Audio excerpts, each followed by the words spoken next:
everyone, and welcome to today's episode of the vlog. So in today's episode we're back on the TTS and we're going to be doing some engineering. Yes, so we're going to be putting a new cam belt and a new water pump on the engine and hopefully get it in a position to mate the gearbox to the engine, and then the final assembly, which would be great because I am really desperate to get that car back on the road and sold, really.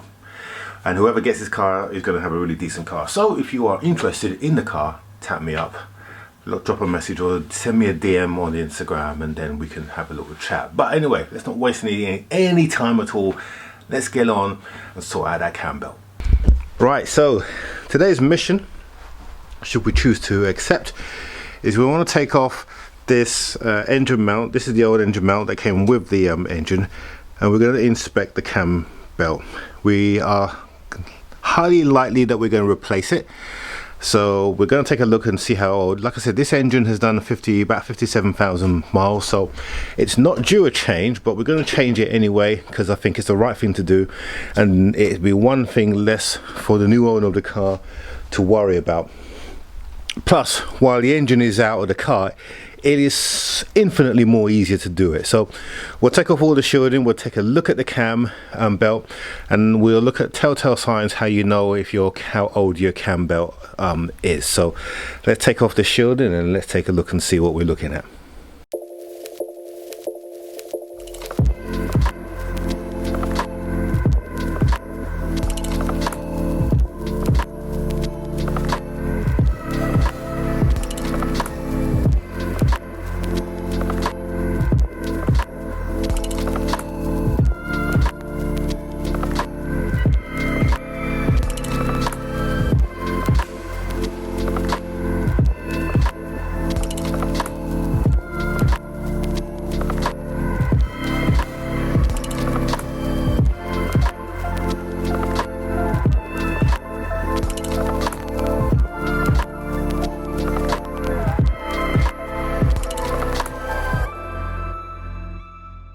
Okay, so there we go, the covers are off, and looking at the belt, I've just given it a little bit of a wipe down. Let's just spin it. So we've got our spanner on there, so we're just going to spin and take a look,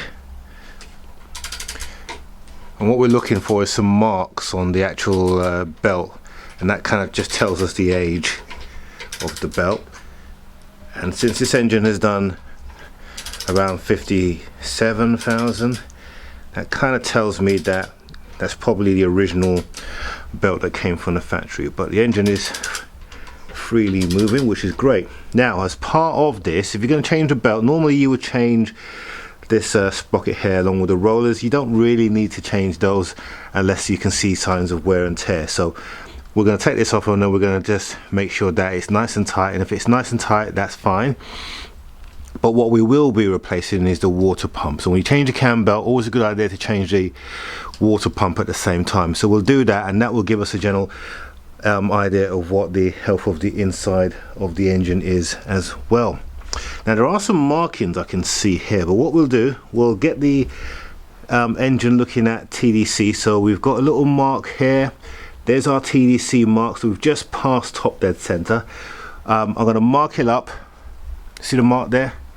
Probably can't see it in the camera, and there's the original one just there as well, and I think there's one down the bottom here as well. So what I've got here is I've got my Milwaukee pen here, which we can mark it up and then we can see. So we'll do that and then we'll come back and show you. Of course, I can hear a lot of you shouting at the screen as well. The second top dead center mark that we need as a reference is obviously on the cover that we're taking off, and you need the sprocket wheel that we also took off to be in place. So what we'll do is, while we got this off, we give both of these a bit of a clean because they're covered in grease at the moment, and then we'll put them back in place so we can mark our two reference. So this wheel and this wheel here, those are our two reference mark. We've got to get those dead in their position before we take the cam belt off, so we know what the current state of play is. So let me give that a quick clean and then we'll put it back.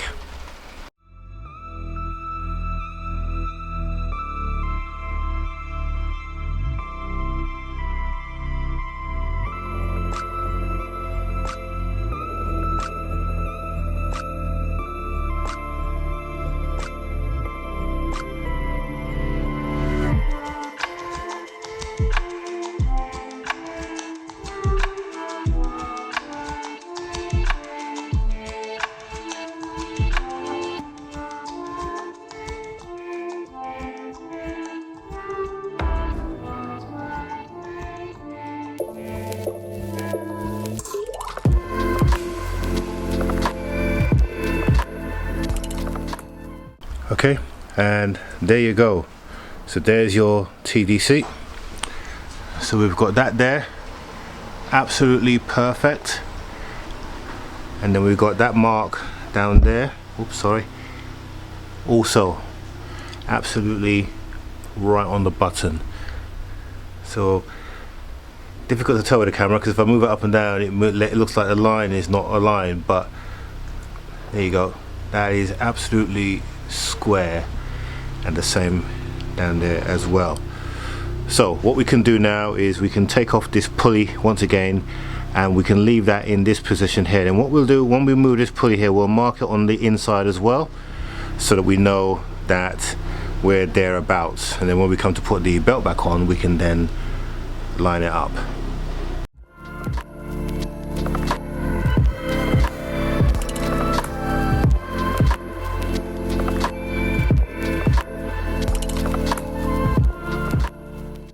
Okay, so what we've done, we've marked 2 lines there just to give us a reference before we put the cover on. So when we do our lining up of the sprocket here, we'll be able to obviously check here, and then we'll also be able to use those as a reference, because when you tighten this up, obviously, well, actually we can tighten this up with it in place, but we've got some additional references as well just to make sure that doesn't move. Right, let's now take this belt off, and yeah, and then we can check the water pump and see what that's like, how tight or loose that is.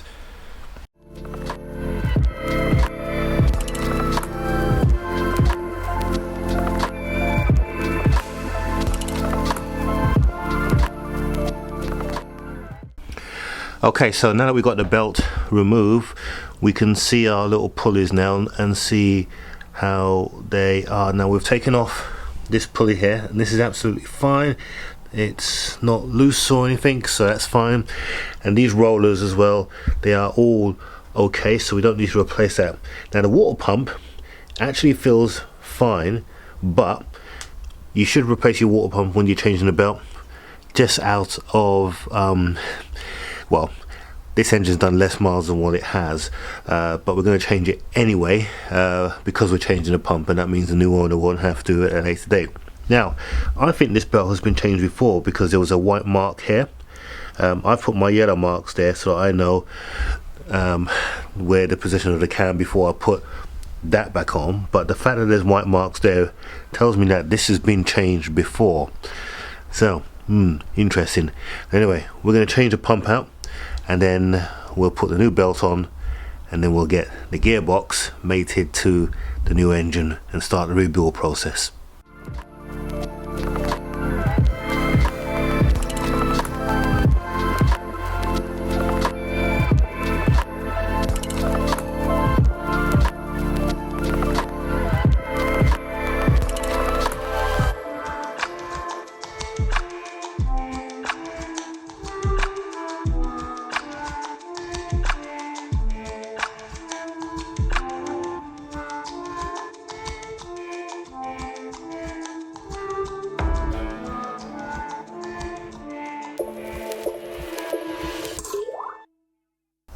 Right, water pump is fitted and torqued up, as you saw. The old water pump actually wasn't that bad, but you know, either way, you just need to replace it, so you just remove any issues going forward. It's good practice to do it, even if it doesn't look like it's worn. Now, here's a new cam belt that we're about to fit, and this is a way you can tell whether your cam belt has been changed. So this is the one that's come off the vehicle, and as you can see, there is no writing on it, because the writing will eventually wear away. That's a mark that I put. I don't know why I put that mark in, because it's pointless really, but that's the way you can tell if it's been changed. Here's a new one. So obviously that side is nothing on here, but that side there is writing. That writing will eventually wear as the belt gets older, and it will begin to go brittle as well, and shiny. See that? Shiny. This cam belt on this car, like I said, it is under the mileage, because this car's done about 57,000 miles. So this is well within the manufacturer's operating parameters, but a sign is that it starts to crack on the inside as well. You'll notice that it'll look a bit brittle. This one is fine and is probably good for another 20,000 miles, but since we got the engine in this situation, that's the reason why we've decided to go and change the belt. So let's get this belt on, and then we'll do a little dry fit, and then we'll tighten up. We'll put the tensioner wool on, then we'll do some checking.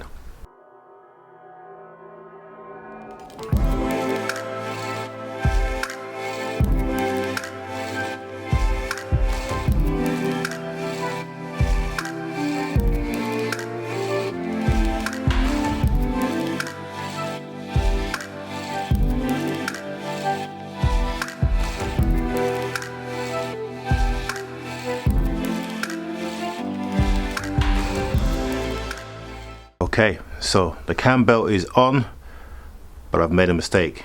Can you see what it is? That there. This needs to be on this side. I don't know why I missed that, but anyway, I need to loosen it off now and pull it back. Yeah, that could have been bad, couldn't it? Right, let's sort that.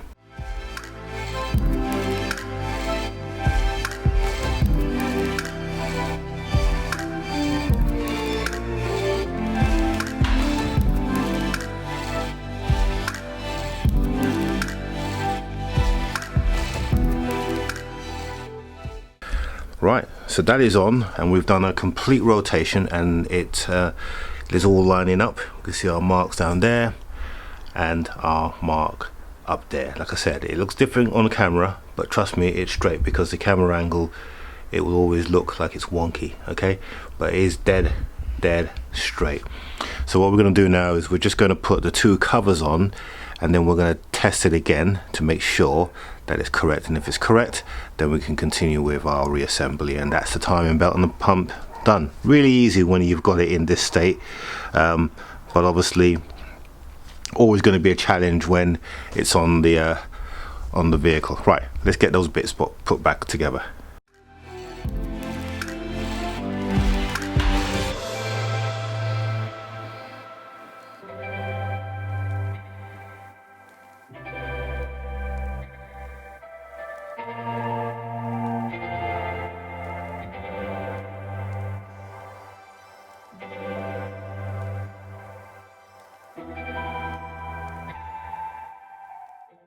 Okay, so with the cam belt in place, we're now going to give the engine a complete rotation again, and by doing that we're going to confirm that our marks are all correct. Okay, so we're spinning around, we can see our mark down there. Okay, we've just passed the mark there, so now we're coming back up to TDC. That's top dead center for those not in the trade. We just got to be a little bit careful here now, because here we go. Boom. Right, that's TDC, and there she is there. Okay, so the belt is correctly tensioned. We've done a few rotations now, so we're absolutely happy that this is good. So now we can put the rest of this back together, and that's a job done.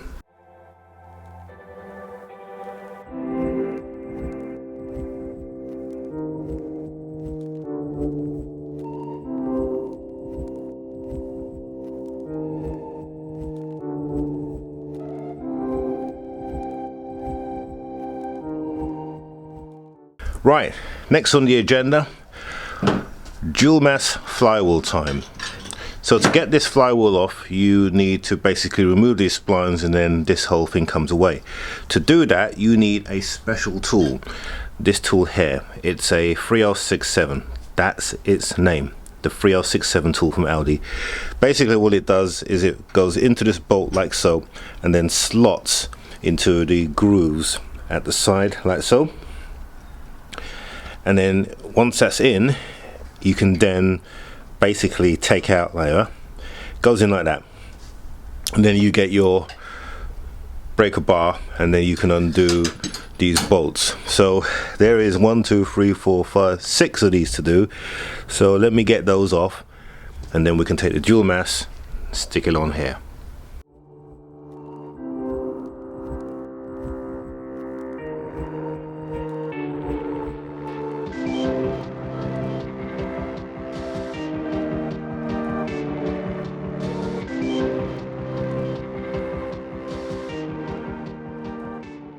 Okay, so dual mass flywheel is off. It wasn't too difficult, to be fair. Obviously you can see why these are difficult to come out, because they are bonded in, so we need to do the same when we put them back in here. Just need to get the torque settings, but what we'll do is we'll mount this back. I've already put the shield in place here. So basically this is just a loose shield that goes in between the engine, and so we'll just put that back in play, and that's ready for the flywheel to get on board. And then here we go. Yeah, let's get that back on.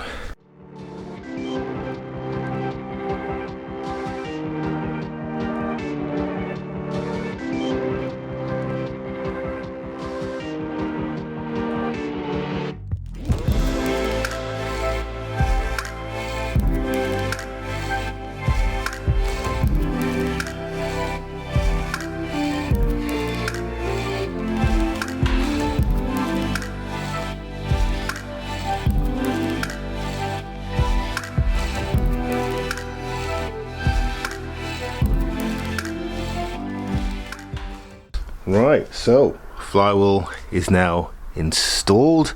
Just got to torque it up. Then the big one. We marry the old gearbox to the new engine. And once we've got that complete, we are ready to put this bad boy. Well, actually, we still got to assemble all the ancillary bits, so the turbo, etc.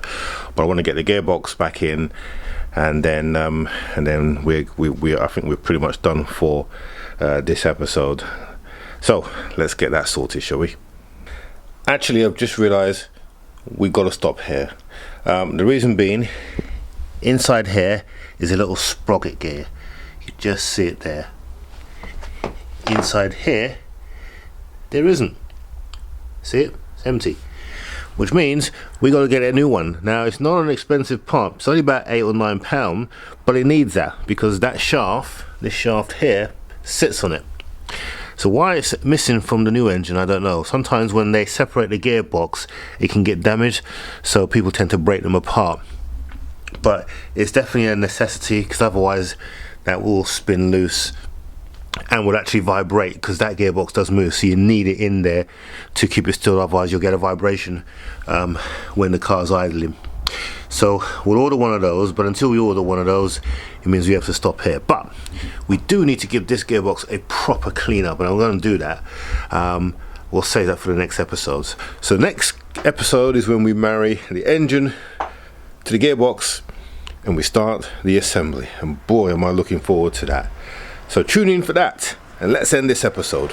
Okay, so that is it. Cam belt is back on, and we're now starting to reassemble the car in earnest. It's a shame about that little sprocket gear, but I only discovered that last minute, so otherwise we would have got the gearbox together. But in next week's episode, the reassembling begins, and we've got this to install on the car as well. It's an A-Toto A6, new stereo head unit, and I've installed the A-Toto range in my one of my previous cars before. In fact, it was the what car was it now? The Fiat, the 500, the Abarth, and I was so impressed. So when they reached out and asked me if I wanted another one for the TTS, I was, yeah, definitely. So we'll get that installed in the coming up episodes. But if you're interested in this, I'll put a link below so you can see it.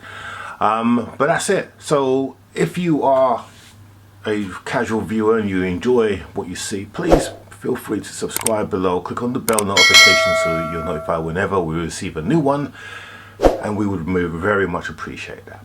So so next week we will be in the reassembly stage, and we'll be starting to make some rapid progress to get this car all wrapped up and get it on the road, because that's what I'm really anxious to do. Get it on the road before the snows come, if they come, which I never do in Dorset, but a man can hope. Anyway, have a great one. We'll see you on the next one.